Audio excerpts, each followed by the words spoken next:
Hello बच्चों, आइए देखते हैं हमारा प्रश्न क्या है। प्रश्न है बच्चों हमारा, एंथैल्पी एक विसारी गुणधर्म यानी एक्सटेंसिव प्रॉपर्टी है।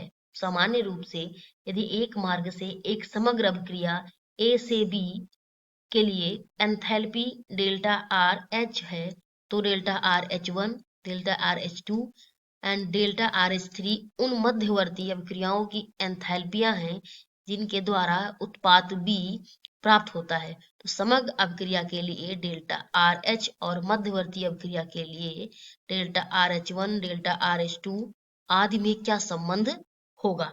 ठीक है बच्चों, तो आइए सबसे पहले बात करते हैं प्रश्न की मुख्य अवधारणा की। हमारे प्रश्न की मुख्य अवधारणा बच्चों कुछ इस प्रकार है। मुख्य अवधारणा बच्चों, मुख्य अवधारणा में बात करेंगे क्या, हमें दिया गया है एंथैल्पी के विषय में जानकारी।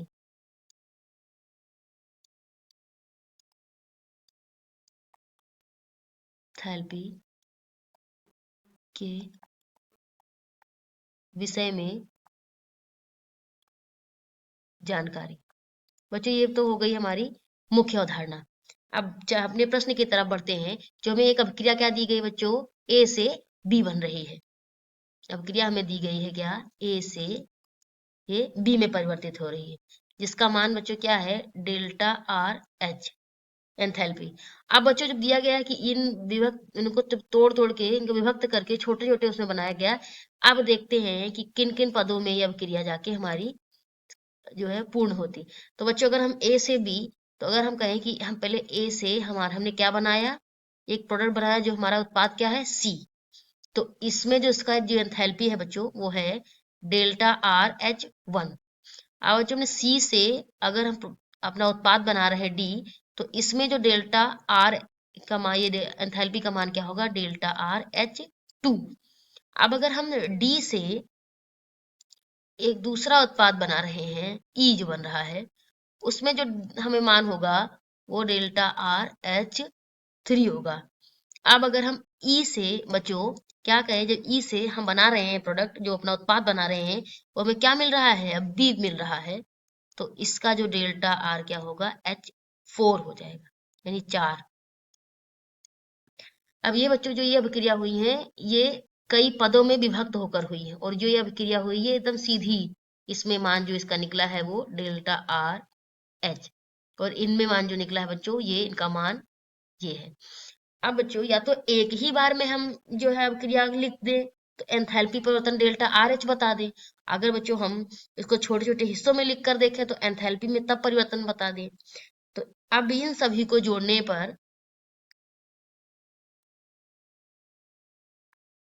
सभी अभिक्रियाओं को जोड़ने पर जो एंथैल्पी परिवर्तन होगा बच्चों, जोड़ने पर एंथैल्पी परिवर्तन वो क्या होगा बच्चों, ए, ये हमारा जो ये दिए गए हैं अभिक्रिया या अभिकारक दिए गए हैं, ए दिया गया है, ये हमारा है सी, ये हमारा डी, और हमें क्या दिया गया है, ई। ठीक है बच्चों, और हमें जो उत्पाद अब बने हैं वो क्या दिए गए हैं, उत्पाद में हमारा बन रहा है सी, डी बन रहा है, ई उत्पाद बन रहा है, और बच्चों हमारा बी उत्पाद बन रहा है। अब बच्चों देखिए, सी से हमारा सी कैंसिल हो गया, कट गया, डी से हमारा डी कट गया, और ई से हमारा ई कट गया। अब हमें ए और बी यानी कि हमें जो अभिक्रिया मिली है, जो बची है, वो क्या है, ए से बी, वही जो हमें बन के आ गई। यहाँ पे जो ए से ये बच्चों ये बी लिखा था। ठीक है, तो अब हमारा जो डेल्टा एच का मान आया है, तो हम कह सकते हैं कि जो ये डेल्टा एच का मान है बच्चों, क्या है कि delta R H one plus delta R H two plus delta R H three. बच्चों ये मान जो हमारा निकला ये क्या है, डेल्टा एंथैल्पी में जो परिवर्तन हो रहा है, छोटे छोटे हिस्सों में जो हमारी अभिक्रिया विभक्त हो रही है, तो ये मान है। तो बच्चों हम कह सकते हैं कि ये डेल्टा जो आर क्या होगी, delta R H one plus delta R H two plus delta R H3 plus dash dash dash, इसको बच्चों अगर मान ले हम समीकरण 1, तो हम कह सकते हैं कि समीकरण 1, ये बच्चों क्या है हमारा, ये समीकरण 1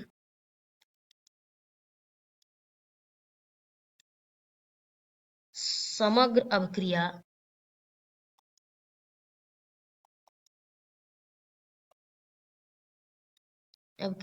एंथैल्पी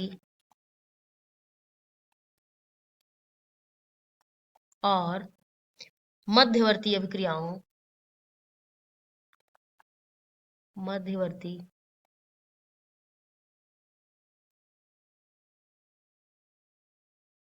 अभिक्रियाओं की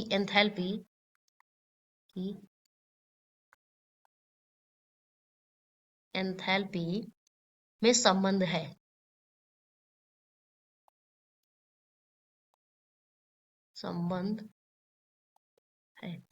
तो बच्चों हम चाहें तो अभिक्रिया को ए से बी में डायरेक्ट सीधे ले जा सकते हैं, और चाहें तो इन निम्न पदों में हम तोड़कर भी अभिक्रिया को ले जा सकते हैं। आशा करते हैं बच्चों आपको प्रश्न का उत्तर समझ आया होगा। धन्यवाद।